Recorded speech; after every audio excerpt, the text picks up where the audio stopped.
My name is Jarso Moku. I am the Chief Executive Officer for the Dryland Learning Capacity Building Initiative. It's a Kenyan national NGO.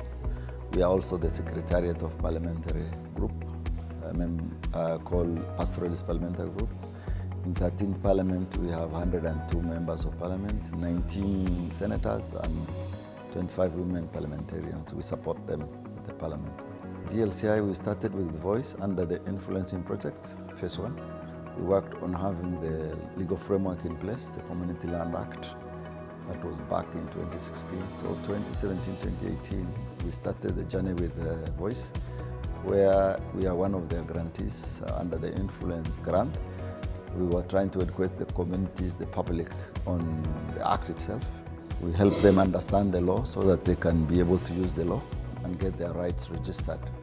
When we are working with the right holders under the indigenous and marginalized group. And we specifically working with the pastoralists in 15 counties in Kenya. So we spent a lot of time during that phase to educate people through radio programs, TV, city town hall meetings, workshops. Then we started embarking on now helping communities to prepare for registration of their land. And then in phase 2, when the call now for facilitation, for national facilitator, we actually applied. And then in that phase, we now moved from the influencing grant into facilitation of learning and linking. We wanted, because one of our major area of work also is around knowledge management. So we felt like this is the place to be more effective and more influential and more impactful. So we moved from the influencer grant into learning and linking, bringing grantees together to learn from each other. My name is Anne-Gloria Njoki. I'm the Executive Director at Deaf Outreach Program. Deaf Outreach Program is a deaf organization whose mission is to mainstream deaf and disability rights through use of sign language accessible technologies for education and reproductive health. With Voice Project, we got an opportunity to develop a learning management system that uses sign language to disseminate curriculum content to deaf learners, and we were able to have an early testing and early use with 4 deaf schools in Kenya, reaching an average of 500 deaf learners with 5 subject areas. That was a very big thing for us because it can be used offline. That means schools without access to internet can have their learning content in sign language. I'm Raphael Mzungu Ngoma. I work for the Institute of Participatory Development, Kulamsana. Kulamsana is actually based in Kilifi County, in Malindi Sub-County. At IPD, we work to promote the people's participation. Under the new constitution of Kenya, Kenyans have been seen not to be participating in their own development. And here, IPD comes in and promotes people's participation on agriculture, because you can only be respected if you produce your own food, you can undertake your everyday activities in education, in health, water and sanitation, environment, for the dignity of the people. We have been working with marginalized communities, the Watas, the Griamas, the Mijikendas in general. And so we have been working on land ownership, because land is all about life. It is only land which has caused all skirmishes and quarrels and wars worldwide.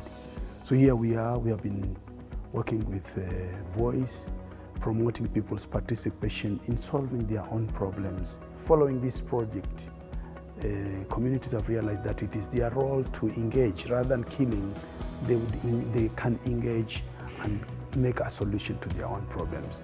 Hi, my name is Karo Nganga. I'm the founder and team lead. Msingi Trust. Msingi Trust was founded in 2017. Our vision is a Kenyan church pursuing justice for all. We make the connections between the worlds of faith, social justice activism, and advocacy.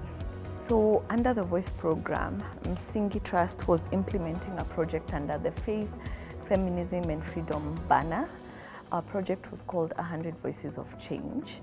We were exploring how women get into power in faith spaces, and also exploring the dance of feminism and faith. We were exploring those contradictions and also exploring how women who make up the majority of people in faith spaces, how they have access to power, what their beliefs about power in faith spaces is like, and what the impact of having power in faith spaces has on the church, on religious institutions, on theological institutions, in their workplaces that they have, and also on themselves and in their homes. It has been very, very eye-opening, but also very sad. I always say that one of the saddest things one of the saddest information that I received was, you know how there's sex for grades? I realized that women who are seeking to be ordained, they are coerced to sleep with the religious leaders for ordination. So I find the other thing is that I find that mainstream organizations, funding organizations, have sort of left the faith space, and we see a lot of oppression that happens in faith spaces because there's not much supervision, oversight, and so there's sexual exploitation, there's gender-based violence as well. So that was a sad thing. A happy thing, one of the most exciting things was when we held our Faith and Feminism conference, where feminists of all kinds, all of us, sat around for 2-3 days and explored how we can connect better, how we can work better together. That was very exciting. And then of course I'm very proud that we have a Faith and Feminism curriculum that is exploring, that hopefully is what grows the faith and feminism movement in this country. My name is Onyonge Mengo. I'm the project manager for Resource of Open Minds Room. It's a program under HIVOS that deals with civic rights, especially in the digital age. I was the linking, learning and amplifying officer for Voice Kenya, which is a very fantastic, interesting and rewarding position. And I am so happy to see this fantastic program come to an end in a way that is both intentional, inclusive and fun, just like it was designed to be. It's a full circle moment. That is the best word I can use to describe this, because coming or knowing about Voice was back in 2018 when I joined INEND, that is the Initiative for Equality and Non-Discrimination in Mombasa. It's an LBQ-led women organization that researches and advocates around queer rights, LGBTI rights in Kenya. And advocates for dignity for all people. So moving from being a grantee, attending linking and learning events as a grantee, and then on the flip side now, having to plan those events for grantees, having to assess potential grantee partners to receive grants has been a very rewarding moment for me. And I believe that I am a voicer through and through, because it is a grant that is very experimental, allows for exploring of ideas, sometimes crazy ideas, but very, very impactful ideas. And I think it has been fantastic. I've loved interacting with grantee partners with Voice. My name is Joanne Letting. I work as a program manager, knowledge management and communications at Drylands Learning and Capacity Building Initiative. In short, it's DLCI. And I work now as a linking and learning facilitator. DLCI is the linking and learning facilitator in Kenya for the Voice project. So I work as the linking and learning facilitator, bringing together 30 Voice grantees in Kenya to come together to link and learn. Starting off as a linking and learning facilitator was a major task for me. I've never been in the media, in the NGO sector, so this was a first for me. And then given that job of bringing together grantees was a first also for me, so it was an amazing experience. It's been a good learning experience for me. So the major highlights for me, I think, are the annual Linking and Learning events. We've had 2 in the past. We had one in Machakos, and then last year we had Watamu. This year we are having it here in Nairobi, which we are turning into voice closure event because the program is ending, the project is ending. So I think apart from the Linking and Learning events, another highlight for me are the formation of COPs. This is a major shift from the normal program work. So for people and grantee partners who work in the same thematic area to come together and share experiences, do activities together, that was a good learning experience, not only for me, for the organization, but also for all the other grantee partners. Apart from that, also we've been able to support partners to go to radio stations and actually tell their story there. So it's been fantastic getting responses from them saying that the government has actually responded after hearing us on radio. So, and also getting to know each person. Each time we meet, at least you know their names, you know their organizations. I think that for me is a major highlight, getting to network, getting to know people. And I know wherever I'll go, whichever county I'll go, there's someone I know. So my name is Wanjiko Kihika, better known as Shiko Kihika. I serve a tribeless youth. At tribeless youth, we work with young creatives, young activists, and change makers in the community. Our project with Voice was on empowering young people to participate in political processes through history, storytelling, and art. Our highlight with the Voice project has been just seeing young creatives, young activists, and actually the Gen Z activists now just sit together with the seasoned activists and share the commonalities of the political space, the history, and we say the past history and the recent history, because this history we're still creating as of now. Just come together and understand the norms of political systems, one, but also learn through their history, but also turn that story and their history into art pieces that can educate the communities through puppetry, poetry, music, and all this. But it's been really beautiful to see how communities even go back to their native languages to have these conversations and build these stories, and how they educate their communities, but also to share meals. I think I have learned that meals spark conversations in the communities through this. And I've learned that when you share that meal, it sets ground, or rather it puts you at leveled grounds when you're doing this. So for me, just implementing a project that allowed us to be who we are, to meet people at their point of needs, and allowing them to be themselves and tell their story has been the most beautiful experience for us. As a culture and as part of what we've been doing with Tribeless Youth, the one thing that has also really kind of shaped our work has been the exchange programs, which is literally the same as the linking and learning, where in the communities we worked in for this project, which was Kisumu, Laikipia, and Nakuru, we made sure these young people met at least once a year, and to learn from each other, exchange notes, and grow together, but also create campaigns that they could run together.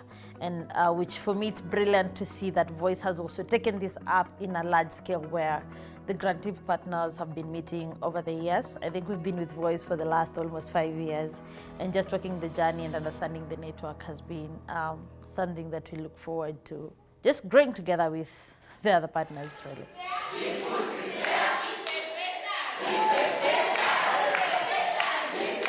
I'm Leonard Ngetich, an animator at Mfalme Productions. The journey with Voice has been amazing. They held our hands, they've been great partners. They've walked us through the entire process of, mainstreaming our activities. They enabled us to, pass knowledge to new peers, and train other guys to do what we do in animation fields. Mfalme Productions, we usually project our voice using animations. These are cartoon skits which touch on weighty issues, and we try to use them as our proxies to voice out various issues. My name is Issa Ndegwa. I work for Afya Africa as the communications manager. FIAFRICA is a community-based organization based in Narok County. The organization is dedicated at fighting female genital mutilation, child marriage, gender-based violence, and all forms of harmful practices that are practiced, especially in the Maasai-dominated community in Narok County. So we were privileged enough to be funded under the VOICE program for our initiative termed Bintiwa Power Project. So the Bintiwa Power Project is a project aimed at empowering or amplifying the voices of survivors of FGM to tell their stories so that they can use their stories to help others who have gone through the same and help them, guide them through a process that we call a healing process, a process that help others deal with their psychosocial issues, the emotional traumas and all that. And also we feel like it's important for the people who have gone through the ordeal to tell their stories, also to be the ambassador against the practice rather than activists who have not gone through the practice. And maybe the community would listen to them more than us who they would consider outsider. So the project also involves bringing men on board as allies, and that is men and boys, because as we know, FGM is culturally done for the benefit of the man or the boy. It's never for the benefit of the girl. So we feel like by bringing men on board, we can actually help them as decision maker be on the forefront to fight towards the eradication of the practice. My name is Fatma Mohammed. I work for an organization called Northern Nomadic Disabled Persons Organization, NONDO. We advocate for the rights, inclusion, and participation of persons with disabilities from nomadic and pastoralist communities. We work in 12 counties. We believe when persons with disabilities in Kenya, in the world at large, have a voice and space to participate, they live dignified life, and the society is progressive.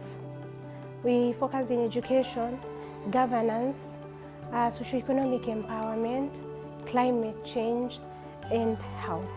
We had a project where we were empowering women with disabilities from nomadic and pastoralist communities on leadership and governance. We realized that many women with disabilities are not in leadership positions. So we took this initiative so that we inform women with disabilities that they have equal chances also to participate, and they have equal chances to be in political parties. The VOICE project actually brought together women from about 10 counties, and we were so happy because this is a rare opportunity, mostly because of the area that we work in, the remote, semi-arid and arid counties. You find that many funders are really not willing to support those initiatives, and mostly is related to insecurity. One major thing that came out of this project was we were able to form a network of women with disabilities from these communities, from different counties, and they have a platform where they share their challenges, they benchmark with other counties, and they inform themselves or they inform each other on development and updates in their counties. We are advocating for leadership positions for women with disabilities, and we are advocating for women with disabilities to be in decision-making bodies. You know, nobody will ever know your problem unless you're in that situation. Persons with disabilities are the only ones who can really talk about their challenges, who can really come up with the solutions to their challenges. Let's strive to make our world better by leaving no one behind. My name is Cheboy Stella. I work with Emerging Leaders Foundation Africa. I lead the Leadership Development and Mentorship Program, and I was privileged to take lead in the Now Us Awards, which is about identifying, celebrating, supporting, and amplifying the work of grassroots organizations. It was amazing to work with 20 right holders groups that were able to be equipped with the needed knowledge and we were able to support them to bridge the gap that existed in the organization. Through the linking and learning, they've been able to form networks with other grantee partners. There are beautiful collaborations that are coming up, but we are coming to the end of the Now Us Awards. And even though a lot of people are experiencing sadness, for me, I'm grateful that these grassroots organizations were able to form a community of practice. And then we have an online platform where they're able to meet, discuss ideas, share knowledge, wisdom, and even available opportunities in different spheres. Conducting the organizational capacity assessment, we had to travel from one organization to another. It was amazing to see what these beautiful right holders could do. Most of them started where they are with the available resources, whether that included time, their knowledge, or networks to the community members. The right holders groups have been doing amazing work with community members to ensure diversity and inclusion for all right holders. That has been my highlight, the work right holders are doing together with the community members, but also just seeing the transformation when these right holders know better, when they know these are the structures that needs to be in place. This is the knowledge every person in different departments need, and they have been well equipped with that. You see a flip or a transformation in the same, how they communicate their work, how they tell their stories, and how they even engage their communities by co-creating, indulging them and listening to their ideas, because they know their challenges best and their solutions are just spot on, finding these local solutions to the local challenges. My name is Diana Moreka, and I'm the program lead for Voice in Kenya. So in terms of Voice, what Voice does, first of all, Voice is an initiative that is funded by the Ministry of Foreign Affairs through the government of the Netherlands, and it's a consortium between Oxfam Novib and HIVOS. Voice works with marginalized and discriminated communities across 10 countries in the Global South on areas around improved access to resources like water, employment, and land, improved access to social services like, for example, health and education, and also around civic rights and civic participation. So we work with the key 5 right holders who are discriminated and marginalized, and in most cases whose voices are not heard. These are the LGBTQ community, persons with disability, indigenous communities, and the minority groups. We also work with women facing violence and abuse, and older persons and young people across Kenya. I feel sad, to be honest, especially for grantees partners who just came in, but also for people who are getting to know about Voice right now. Because for the 5 years we've been here, we can look back and say, this is where we were and this is the growth. I hope that this does not mean the end. I hope this means a rebirth. I hope to see Voice around, because we need more people to understand the power of Now Us, but at the same time, the power of not leaving people behind and people being part of the process. So I think, again, it's bittersweet, and it's sweet because it's beautiful to see the community that Voice has built over time, having over 36 partners across the country. For me, this means a greater network. Like, if I go to any county right now, I know I can meet someone who can help me or help us upscale our work in different ways. With Voice closure, we are very hopeful that it's not a closure really for us. A lot is to come, because we have to develop content for all grades, and there's a lot of work ahead. But again, with the community of practice and the connection with other deaf organizations within the Voice grantees, both in Kenya and across the region, we are very hopeful. We just started the journey with Voice, and I was hoping that we will go on for a longer journey. But this closure has sort of left us somewhere in the middle.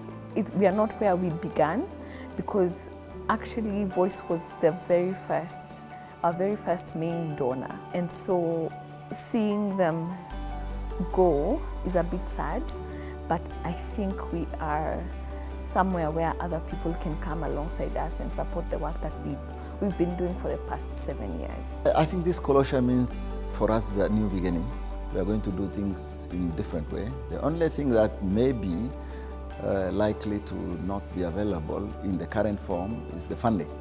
The rest of other work will continue. We'll continue keeping in touch with the grantees because we now know them, they know us. They will keep on calling us, we'll keep on calling them, we'll collaborate with them. As I said, some of them will actually become long-term partners because some of the things they do on the ground, they're good at it. So we are going to give them space that we occupied on the ground so that we make their spaces bigger and we move them up the ladder into the space of policy influencing. So for us, it's a new beginning. It's a closure of the old way and an opening of a new beginning. I wish we knew about voice way before, because we got to know about the voice and their program just last year. And that's when we got the funding. And now, at the time where we're trying to get now the best from the voice funding, and then we hear now it's coming to a closure, yet we feel there is more to be done. So voice coming to a closure for us, we feel sad because we are like the new babies on the project. If we were there with the voice, maybe the 8 years it's been operating, probably would have done much more. So for us, it's something we feel like it's saddening for us, yeah. It's bittersweet because the thing with grants is that they start and they end. That is just the cycle of life, yeah. But I want to concentrate not on the ending, but on the impact that Voice as a grant facility has left. Look at all the 60 grantee partners who have benefited from both the first phase and the second phase of Voice 1 and Voice 2. Look at the partnerships that we have made as Voice. Look at the partnerships that our partners have made as their own individual organizations and the networks they have created, because I don't think Voice can end. The Voice is still with the 5 right holder groups and will continue being there. Voice as a project, yes, it's coming to an end, but in terms of the efforts and the partnerships and relationships that have been built, those continue beyond the project. It is a bittersweet feeling because for me, the relationship that I had built with grantee partners was very personal, I would say, because I'm also very passionate about the issues that they were working on.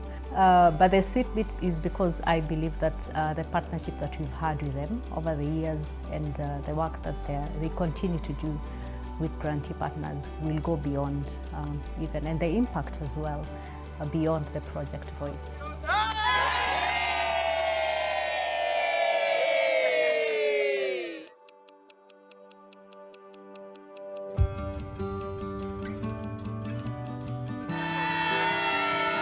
Voice, asante sana. Thank you for working with us.